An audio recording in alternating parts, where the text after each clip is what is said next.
По прекинот на водоснабдувањето во саботата во Скопје извршен е вонреден мониторинг од страна на секторот за санитарна контрола на јавното претпријатие Водовод и канализација Скопје, каде е констатирано дека водата е санитарно исправна и граѓаните може непречено да ја користат. Според Центарот за управување со кризи, мониторингот опфатил 9 клучни места: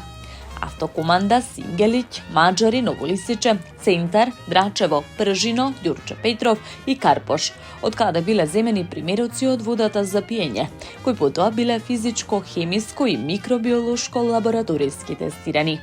Покрај теренските мерења на рутинските параметри, тестирање било изведено со стандардни методи и јонска хроматографија за физичко-хемиската анализа, како и со полимера за верижна реакција, метода за микробиолошката анализа.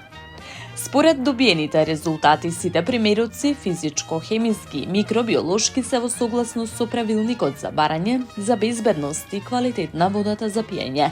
со што е констатирано дека водата од водоснабдителниот систем на град Скопје е санитарно исправна и граѓаните може непречено да ја користат, стои во соопштението на Центарот за управување со кризи.